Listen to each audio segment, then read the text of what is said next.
Hello guys, welcome back. Honey Rose Boche വിഷയം ഈ കൊടുമ്പിരി കൊള്ളുന്ന സമയത്ത് കഴിഞ്ഞ ദിവസങ്ങളിലൊക്കെ നമ്മൾ മുടങ്ങിക്കേട്ടൊരു കാര്യമാണ്. ഈ ഹണി റോസിന്റെ ഒരു സിനിമ റിലീസ് ചെയ്യാൻ പോകുന്നു. ജനുവരി 10 അത് റിലീസാണ്.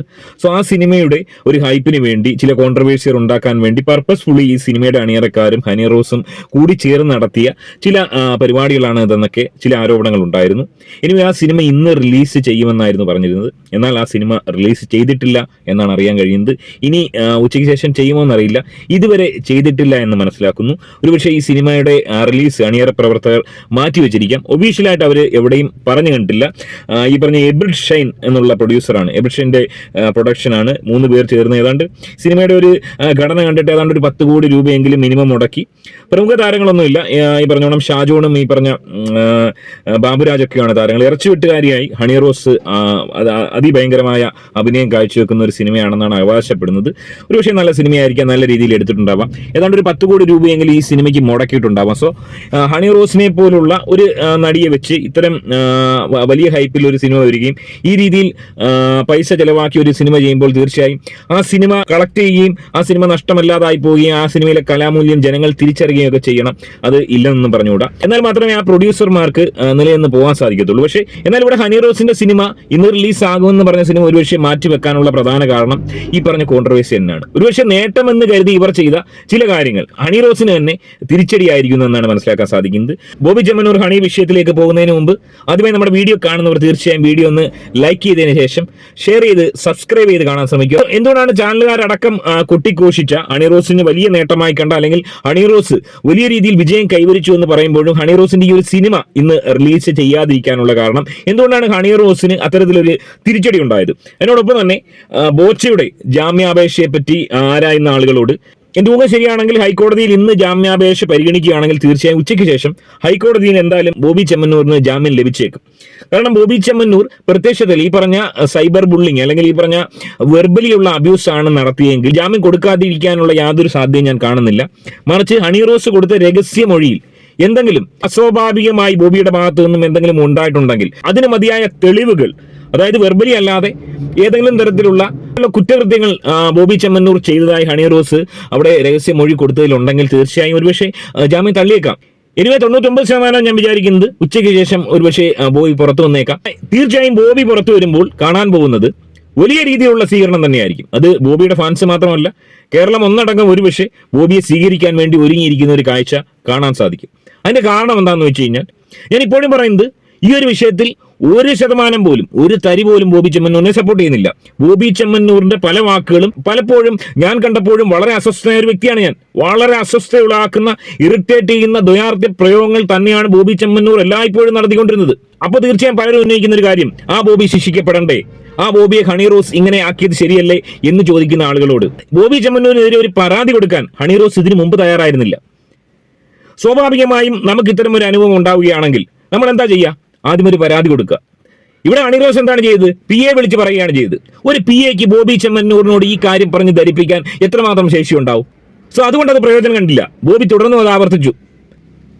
എന്നാൽ ഇവിടെ ചെയ്യാമായിരുന്ന ഒരു കാര്യം, ബോബി ചെമ്മണ്ണൂരിനെ കുറിച്ചൊരു പരാതി സൈബർ സെല്ലിൽ പോലീസ് സ്റ്റേഷനിൽ കൊടുക്കാമായിരുന്നു. ആ പരാതിയുടെ അടിസ്ഥാനത്തിൽ ബോബി ചെമ്മണ്ണൂരിനെ വിളിച്ചു വരുത്തിയിട്ട് ഒരു വാണിംഗ് നൽകി വിടാമായിരുന്നു.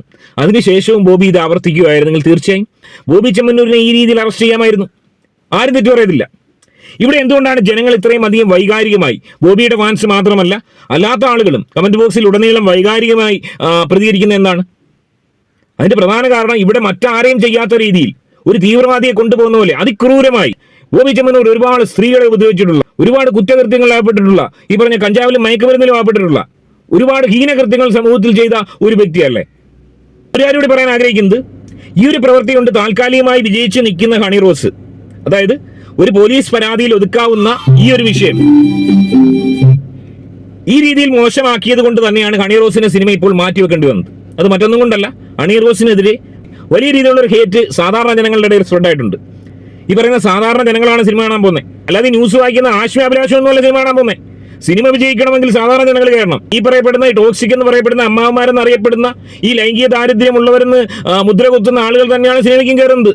അത്തരം ആളുകളെ പ്രോത്സാഹിപ്പിക്കാൻ വേണ്ടിയാണ് ഈ സിനിമയിൽ ലൈംഗിക ചുവയുള്ള ട്രിവാൻഡ്രം ലോഡ്ജിലടക്കം അങ്ങേയറ്റ പോക്കൃത്തിന് ലൈംഗിക ചുവയാണ് അതിൽ പറയുന്നത്. എന്തിനേറെ പറയുന്നത് കൊട്ടിക്കോഴിച്ച പുലിമുരുകനിലടക്കം ഈ പറഞ്ഞ ലൈംഗിക ചുവയുള്ള സംഭാഷണങ്ങൾ നടത്തുന്നത്. സ്റ്റാർ മാജിക് എന്ന് പറയുന്ന പരിപാടിയിൽ തങ്കച്ചൻ എന്ന് പറയുന്ന കോമഡി ആർട്ടിസ്റ്റ് ഹണി റോസിനെ അനുകരിച്ച് ബാക്കിൽ എന്തൊക്കെയോ കെട്ടിവെച്ച് എന്ത് വളകരായിട്ടാണ് കാണിക്കുന്നത്. അതിനൊക്കെതിരെ പരാതി കൊടുത്തോ? സോ തീർച്ചയായും ഇന്ന് ഈ സിനിമ മാറ്റിവെക്കാനുള്ള പ്രധാന കാരണം ഇവരൊരു പക്ഷേ അല്ലെന്ന് പറഞ്ഞേക്കാം, പക്ഷേ പ്രധാന കാരണമായി ഞാൻ വ്യാഖ്യാനിക്കുന്നത് ഹണി റോസിനോട് ഈ ഒരു കേസിലൂടെ വലിയ രീതിയിലുള്ള അതിർത്തി, അതായത് സാധാരണ ജനങ്ങൾക്കുണ്ടായി എന്നുള്ളതാണ്. ഈ സിനിമ കാണാൻ പോകേണ്ടിയിരുന്ന സാധാരണ ജനങ്ങൾക്കുണ്ടായി, അത് തീർച്ചയായും പ്രതിഫലിക്കും. ഇനിയാണ് ഹണി റോസിന് ഏറ്റവും ബുദ്ധിമുട്ടുണ്ടാകാൻ പോകുന്നത്. ഹണി റോസിനോടുള്ള എല്ലാ ബഹുമാനവും നിലനിർത്തിക്കൊണ്ട് ഞാൻ പറയുന്നു, ഹണി റോസിന് ഇനി ബുദ്ധിമുട്ടുണ്ടാകാൻ പോകുന്നത് എങ്ങനെയെന്ന് വെച്ച് കഴിഞ്ഞാൽ, സാധാരണഗതിയിൽ ഹണി റോസിന് സിനിമ അത്രത്തോളം കിട്ടിക്കൊണ്ടിരുന്നില്ല.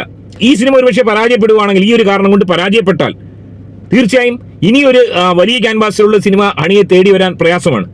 അതുപോലെ തന്നെ ഈ വ്യവസായികൾ, ഹണി റോസിനെ ഉദ്ഘാടനത്തിന് വിളിക്കാൻ ആഗ്രഹിച്ചിരുന്ന വ്യവസായികൾ പലരും ഇനി പിന്തിരിയും. ഒരുപക്ഷെ ബോബിയായിട്ടുള്ള അടുപ്പം കൊണ്ടായിരിക്കാം. ഇവരെല്ലാം ബോബി സ്വാധീനിച്ച് പിന്തിരിപ്പിക്കാന്നല്ല ഞാൻ പറയുന്നത്. ബോബിയായിട്ടുള്ള അടുപ്പം കൊണ്ടായിരിക്കാം, അല്ലെങ്കിൽ അവർക്കും ഇതുപോലുള്ള കേസുകൾ നാളെ എന്തെങ്കിലും ഒരു പരാമർശം കൊണ്ടോ ഒരു നോക്കുകൊണ്ടോ എന്തെങ്കിലും ഒരു വിഷയം ഉണ്ടായി കഴിഞ്ഞാൽ ഹണി റോസ് കേസ് കൊടുക്കുമോ എന്നുള്ളൊരു ഭയം കൊണ്ട് ഒരുപക്ഷെ ഹണി റോസിനെ വിളിക്കുന്നതിൽ നിന്നും പിന്മാറിയേക്കാം. സോ അത്തരത്തിലും ഹണി റോസിന്റെ ഇനിയുള്ള കരിയറിൽ വലിയൊരു വിലങ്ങുതടിയായി ഈ കേസ് മാറുമെന്നുള്ളതാണ്. അപ്പോൾ സ്വാഭാവികമായിട്ടും പലരും ചോദിച്ചേക്കാം, ഹണി റോസ് ഇതൊക്കെ കണ്ട് മിണ്ടാതിരിക്കണമായിരുന്നു എന്ന്. ഒരിക്കലുമല്ല.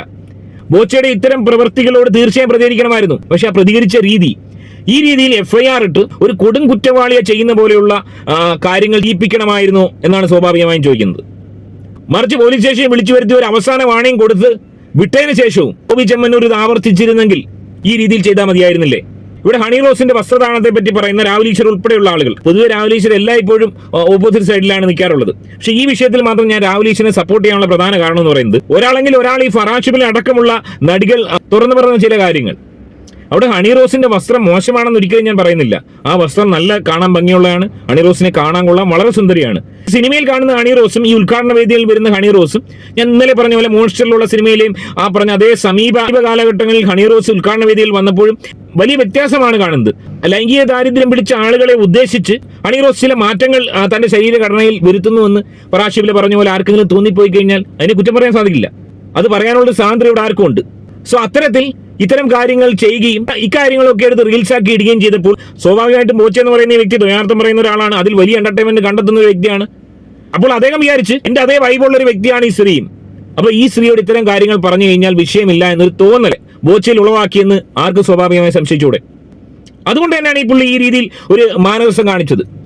ഈ ബോച്ച തന്നെ ഉദ്ഘാടനത്തിന് എത്ര നടികളെ കൊണ്ടുവന്നിട്ടുണ്ട്? തമന്ന ഉൾപ്പെടെയുള്ള, മഞ്ജു വാര്യർ ഉൾപ്പെടെയുള്ള പ്രഗത്ഭരായ നടികളെ മുഴുവൻ, എനിക്ക് വന്ന എണ്ണം പറഞ്ഞ നടികളെയാണ് കൊണ്ടുവന്നിരിക്കുന്നത്.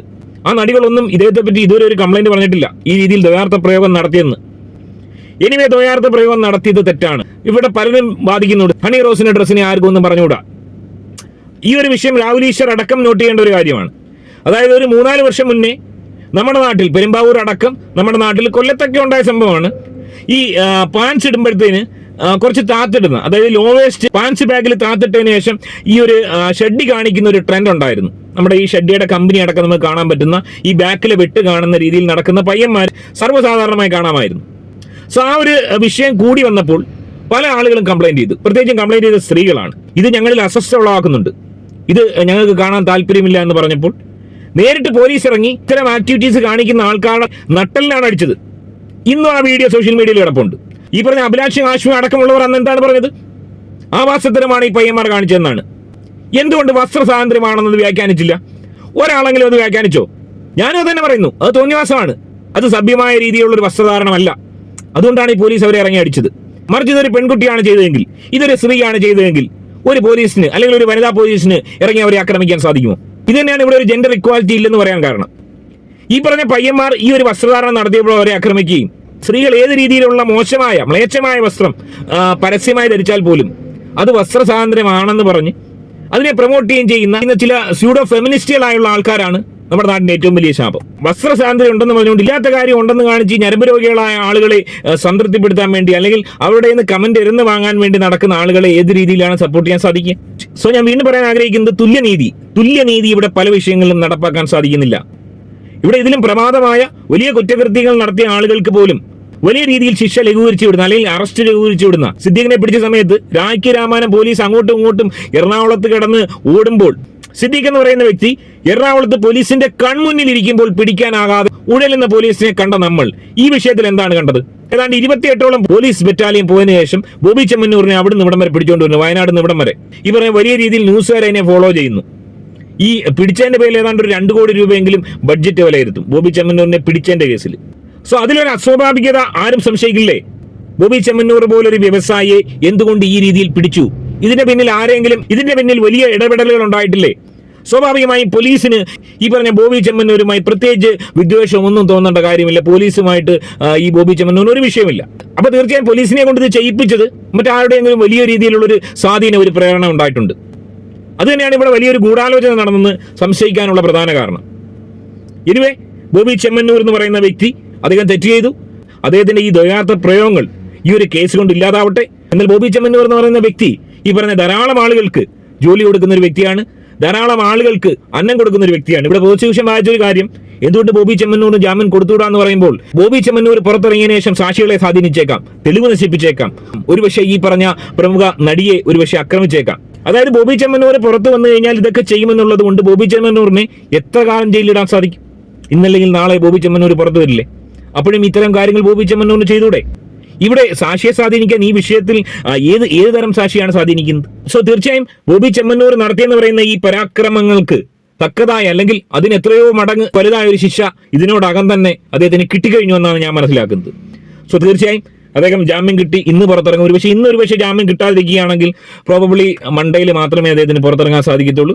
നാളെ മറ്റന്നാളും അവധിയാണ്. ഇന്നൊരു പക്ഷേ പരിഗണിക്കാതിരിക്കുകയാണെങ്കിൽ തീർച്ചയായും മൺഡേയിൽ അദ്ദേഹത്തിന്റെ കേസ് പരിഗണിക്കുകയും ജാമ്യം ലഭിക്കുകയും ചെയ്യുമെന്ന് ഞാൻ മനസ്സിലാക്കുന്നു.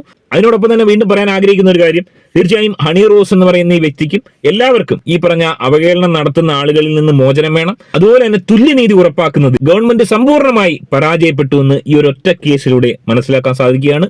വളരെ ദൗർഭാഗ്യകരം. ഈ വിഷയത്തിൽ നിങ്ങളുടെ അഭിപ്രായം കമന്റായി രേഖപ്പെടുന്നതിനോടൊപ്പം ആദ്യമായി വീഡിയോ കാണുന്നവർ തീർച്ചയായും വീഡിയോ ഒന്ന് ലൈക്ക് ചെയ്ത് ഷെയർ ചെയ്ത് സബ്സ്ക്രൈബ് ചെയ്ത് കാണാൻ ശ്രമിക്കുക.